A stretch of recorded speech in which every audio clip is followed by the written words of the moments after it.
In 1970s Britain, eating out was an event, a proper occasion with a real table. The decade gave us restaurants that defined what dining meant. Most are gone now, some were taken over, some simply couldn't keep up. This film looks at 12 of them, each doorway back to that era. We begin with the one everybody remembers, the Wimpy Bar. By 1970, Wimpy had over 1,000 restaurants across 23 countries, but it was on the British High Street where it belonged, nearly 400 branches here. You sat down, a waitress came over, you chose from a menu, and the food arrived on plates with metal cutlery. The Wimpy King size cost 31 pence, a bender in a bun, the curved, spicy sausage in a soft roll, cost even less.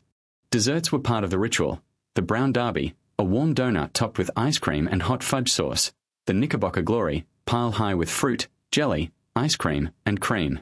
The Wimpy milkshake was famously thick, almost impossible to get the straw through.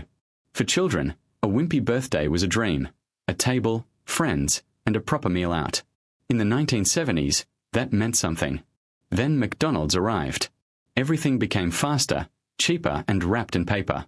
Wimpy tried to adapt, but it couldn't compete on speed when its whole point had been sitting down, being served and taking your time. Children didn't leave Wimpy, Wimpy left them. If Wimpy was the regular Saturday stop,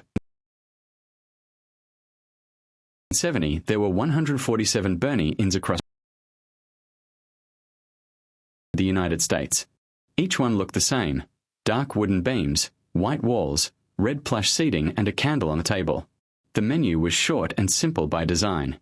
You began with a prawn cocktail, shredded lettuce in a glass dish, pink prawns under Marie Rose sauce, then a lump of steak, proper chips and peas on the side. To finish, Black Forest Gatto, layers of chocolate sponge, cherries, and whipped cream. Food writers later called this the Great British Meal, not because it was fancy, but because it was the same in every Bernie Inn across the country. It removed every worry for families who rarely ate out. No confusing menus, no French words to stumble over, just a good steak, a glass of wine, and the feeling of a proper night out. Great Bread bought the chain in the mid-1990s and turned most of them into beef eaters. For 20 years, a Bernie Inn meant the best night out a family could have. From the High Street to the A Road, the ritual looked different. Little Chef was another signal of the decade. That rotund Little Chef logo on a red background, standing by the side of an A Road, meant one thing: the holiday had started. The first Little Chef opened in Reading in 1958 with just 11 seats. By 1972, there were 100. By 1976, 174, all sited about halfway between where you were and where you were going. The Olympic breakfast was the thing everyone ordered. A full English on a plate the size of beans, toast, tomato and pancakes to mark the Queen's Silver Jubilee, and they never took them off. For children crammed into the back seat of a Cortina or an Austin Maxi, spotting that Little Chef sign was the best moment of the trip. Food, a loo, and a chance to stretch your legs while Dad studied the map.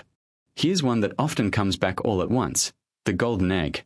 Founded in 1958, the Golden Egg was the smarter, more stylish option on the high street. Where Wimpy felt like your local, the Golden Egg felt like somewhere you took a date. Bright, colourful interiors, modern design, handmade ceramic tiles on the walls. By 1965, there were 36 branches, most of them in London. The menus were egg-shaped, literally. Food ranged from egg and chips to sirloin steak, with omelettes and pancakes too. And then there was the Jamaican longboat, a banana split filled with ice cream, fruit, and whipped cream. Young people made the Golden Egg their place. By the early 1980s, it had more or less disappeared, but those who went still remember the pancakes. For families, the ritual also took a playful turn.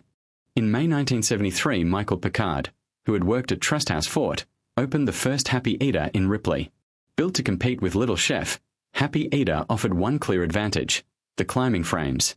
Every site had fiberglass, animal-shaped play equipment in the car park, elephants and frogs big enough for children to clamber over while parents watched through the window. The mascot was an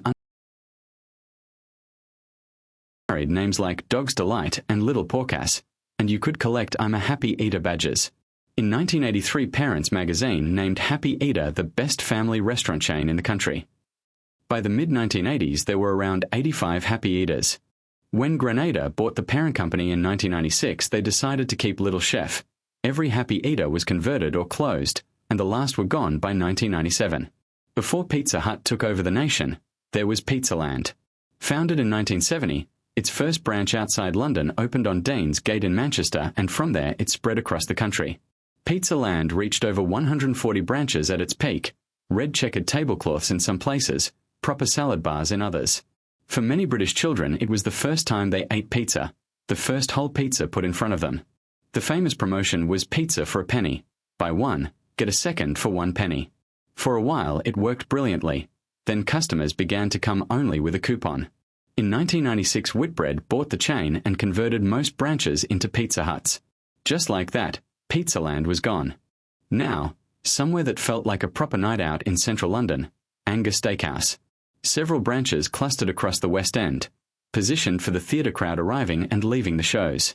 The restaurants began in the early 1960s, founded by Reginald Eastwood, a former butcher's apprentice intent on creating a British answer to the American steakhouse. Plate glass windows, red velour seating, a menu that barely changed from one decade to the next, and in the 1970s served over 700,000 steaks in that decade, and Angus Steakhouse was as much part of the evening as the program. Good, simple food before the curtain. The 1970s also rewrote the pub. Before then, most British pubs did not serve food. You drank in the pub and ate elsewhere. The dish that started it all was chicken in a basket. Fried chicken pieces in a wicker basket lined with a paper napkin, chips on the side, and sometimes a smear of coleslaw. Scampi in a basket followed, breaded scampi, chips, and a lemon wedge. The basket sat on the table and somehow looked like the fanciest thing you'd ever eaten. It wasn't fine dining, but it changed the pub. Families began going to pubs, couples went for a meal, and the pub became somewhere you went for the evening, not just for a drink. Here's one that might catch you off guard. Spud You Like. Launched in Edinburgh in 1974 by David and Barbara Leggett and Kim Cully, it was built entirely around the baked potato. In 1974, paying for a jacket potato as a proper sit-down meal felt strange, but the fillings made it work. Cheese, beans, chili con carne, tuna mayo, prawn cocktail, cottage cheese with mushrooms, at one point up to 32 options. You could smell the potatoes baking before you reached the door. On a good day, there was a queue down the street.